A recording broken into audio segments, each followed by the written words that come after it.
had an opportunity to open my own show. Owning who you are is sexy, whether you're male or female. The way you present yourself. Exactly. And it doesn't matter what you do or how you dress. It's really what's inside of you. Tonight, we're going behind the scenes at 40 Deuce inside Mandalay Bay, home to Sexxy, a show that has been entertaining audiences for over a decade. My goal tonight is to find out how a production survives in one of the most competitive entertainment markets in the world, and meet the people whose hard work keeps the show running night after night. Because while audiences come for the performance, it's the performers, the producers, and the crew behind the curtain who ultimately determine whether a show lasts.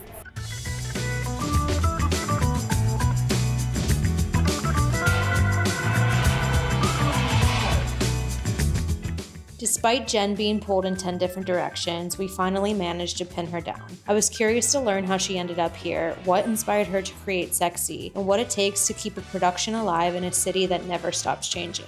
I was a gymnast growing up, and my coaches told me to take dance class to help my gymnastics and fluidity on the dance floor, and I fell in love with dance. I've been all over the world, toured all over the world, wanted to go to LA to do music videos and all of that, and ended up in Vegas and had the luxury of performing in many shows here in many casinos that no longer exist. I had an opportunity to open my own show. Somehow there was this opportunity, and Robin Leach was pushing me to go to the Westgate Las Vegas with the new owners that bought the hotel. And said, Jen, you need to go talk to them. Like, put a show in there, be the entertainment director. Like, you know, you can't burn, you're burning the candle from both ends. My dad tells me that all the time. You got to think smarter, not harder, all of these things. And I showed up on the ribbon cutting night of the Westgate Las Vegas. And David Siegel happened to be there. Someone asked me, they're like, can we help you? And I said, well, I'm here to talk to David Siegel. And they were like, well, let me introduce you. And that kind of is the start of the show. We had a meeting that night. He took time to meet with me that night. The next day I came into their offices and we had a meeting. He's like, I want a show. And I was like, I'm going to give you a show.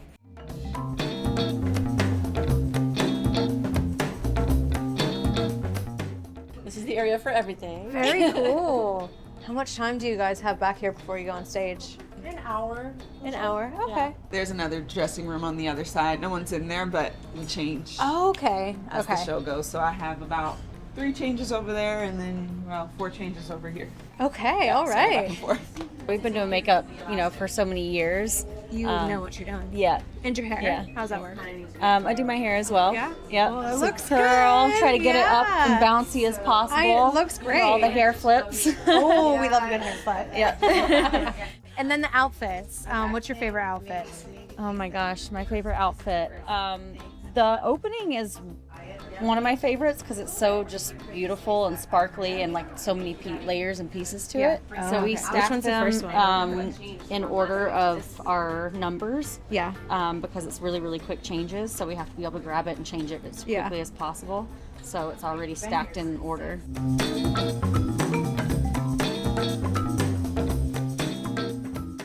In this business, like, we're constantly being, no.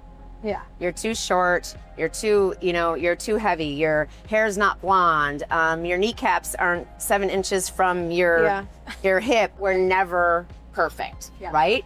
And I think as artists, in a lot of different things, like your voice isn't right, your hair color's not right, you don't fit the mold or whatever. We're always told that. And so what I try to tell up and coming artists now and stuff is like, I'm gonna cry.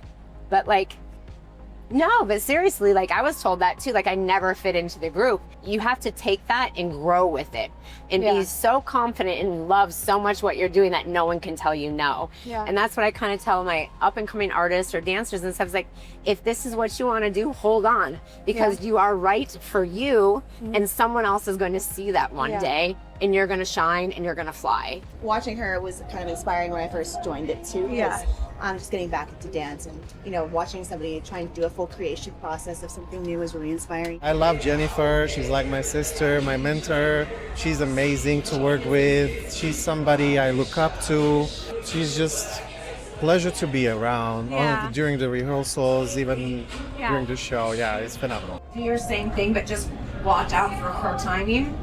She's gonna do hands. She's not probably gonna do the jungle gym stuff that Ari did. She's just gonna do handstand stuff over on the side, but just it's just gonna it's a jumble. Excuse me, like, it's kind of a jumble of craziness happening anyway, so it's not gonna look like it's not right. I think, especially as a female, and learning new things as you're becoming you on each level has been really, really eye-opening to me myself in what I preach and what I believe in and what I do and how I feel. Your smile is confident. Your smile is sexy. Confidence is sexy. Owning who you are is sexy, whether you're male or female. The way you present yourself. Exactly. And it doesn't matter what you do or how you dress, or it's really what's inside of you. Being honest with yourself, being whole, making mistakes and learning and growing from all of those things. And so that's kind of what like the brand is. As a show, we hope to come out here and offer, you know, a night to couples, friends. Women love our show, to be honest. Like the ladies love our show. And I think, again, it goes back to being like the women dancing on stage are empowering. They're welcoming. Like they're not just up there like doing whatever. Like they bring the audience in, and you guys will see that tonight. And I think that's what makes the show different. Everyone's their own unique person. I think we're all pretty funny. I think we all have like a little character in us. It's really nice to have a group of girls who are adaptable, because even if it wasn't a new girl, there's so many things that could happen out there that are such variables that you can't be prepared for, like somebody walking up to the bar drunk and putting a drink down and there being nobody to grab it and it's in your dance space, or there being a random traffic collision or a shoe breaking or just anything. So it's just about being adaptable. How did you like being the only male performer on stage? I'm in heaven around all these beautiful women. I mean, really. What more could you ask for? Exactly. The show is amazing. In this venue particularly, it works out. I'm very proud of each girl. I'm so proud of Jennifer for putting everything together. I think the show has a long future ahead as well. The casino industry has greatly changed since COVID, where hotels and things used to back the performers. They saw the value in shows and made it part of their presence, right? Because entertainment brings in people. What do people travel here for? They travel to Vegas to see the shows, right? To go to the concerts, to go to the sports games and things like that. So if you completely wiped out entertainment, I think it would be a really boring place, to be honest. Now a lot of the properties are for wine, which means you come in, you rent the space, you do your own marketing, you sell your own tickets. There's no like connection anymore. As a small business who doesn't have massive, or any technically but myself, investors or backers or sponsorships, to compete is very, very difficult. So I might just have you chirp, dun, dun, dun, dun, kind of to get up for just come on in front of me. When I was at Westgate, and when we had consecutive shows and the show is doing very, very well because of consistency, primarily, I was able to have, a PR team, social media team. Since that, I kind of am back on my own. And then just, again, financially, things are expensive. And when the show's not up and running, 24/7, I don't have that turnover like that, as well as me technically not working for the past 2 years, primarily healing with all the surgeries. I kind of had to start over on the business end a little bit from scratch, just kind of build back up. And in building back up, since I learned all of these things through the years, so now I'm kind of back at doing them myself. The graphics, the music editing, the payroll, the accounting, the PR. I do have help, obviously, as you guys will see tonight, massive help. I'm the one that pulls the plug on everything. Can you give me 3 words to describe Jen? Empowering, inspiring, beautiful. It's just beautiful. I can say those words And are sexy! very sexy, obviously. Goddess, sexy, kind, warm-hearted. 4, that's 4. We love it. Keep going. I could keep going forever. Yeah. She's amazing. She is. As showtime approached, Jen seemed to be everywhere at once, checking in with performers, solving problems, answering questions. Most audience members will never notice any of it, and that's probably the point. I always just get that little bit of extra nerves right before the show starts, but I don't know, you kind of shake it off, take a few deep breaths, and remember that you're nervous because you care about your performance. And then once you're out there, I feel like the nerves kind of go away. You forget about it. You forget about it, it gets exciting, and then it's like it never happened. But sometimes there's those moments of like, I forgot all the choreography. One of the interesting things about live entertainment is that every performance begins the same way. A room full of strangers slowly finding their seats. For the audience, the evening is just beginning. For the people backstage, the work started long before the doors opened.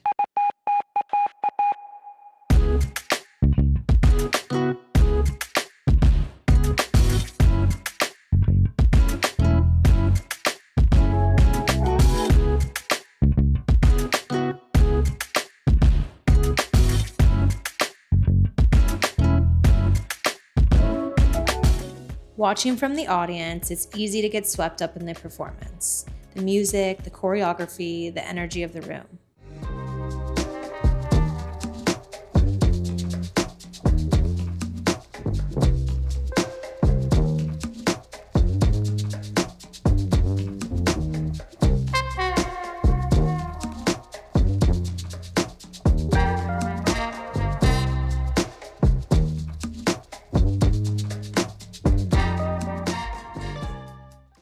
I want to party back here. This is fun. Are you gonna get off the stage? Well, Jen's gonna show me some moves later. Yes, we're gonna get her up on the pole later. Yeah. Actually, Don't know how that's Whitney gonna might be go. able to teach you the moves. Jen can't. Oh, perfect. I retired my pole routine to Whitney. Which Perfect. Is like a huge.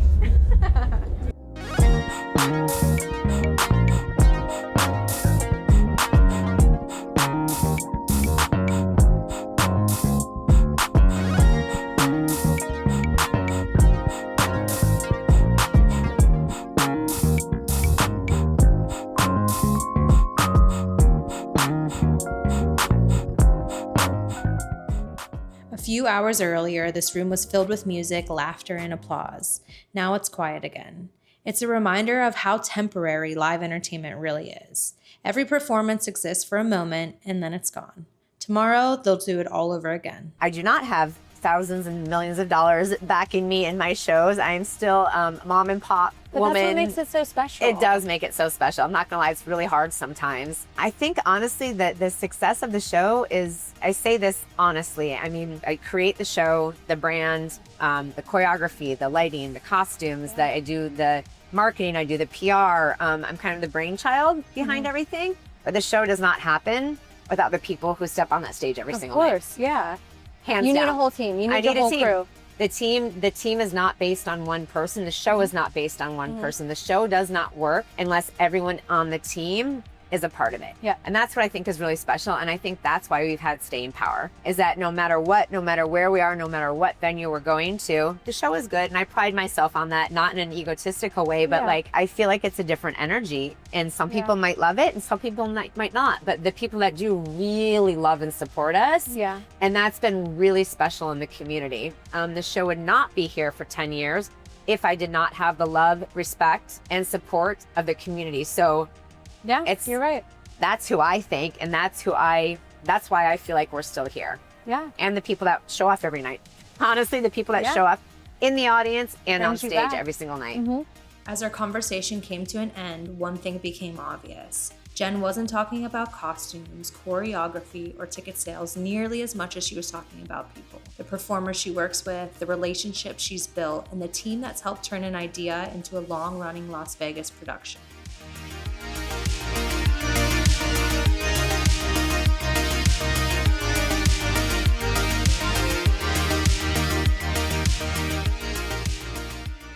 I think what surprised me most about tonight was the scale of responsibility that sits on one person's shoulders. When you watch a show like this, it's easy to assume there's a huge machine operating behind the scenes. Teams of people making decisions, solving problems, and keeping everything moving. But much of that responsibility rests with Jen. Throughout the evening, I watched her move between roles: producer, choreographer, mentor, and problem solver, seemingly carrying the weight of the production while still making time for every performer around her. Still, there was a sense of community surrounding the show. Friends, family, performers, and crew members all investing their time, energy, and belief into something they've built together over the past 10 years. Las Vegas is often presented as a city of spectacle. Big lights, big personalities, big productions. Tonight felt a little different. Behind the performance was a group of people supporting one another, celebrating each other's successes, and working towards the same goal. Maybe that's the reason that some shows last while others disappear. Not because of the venue they're in or the costumes on stage, but because of the people willing to dedicate themselves to making it work.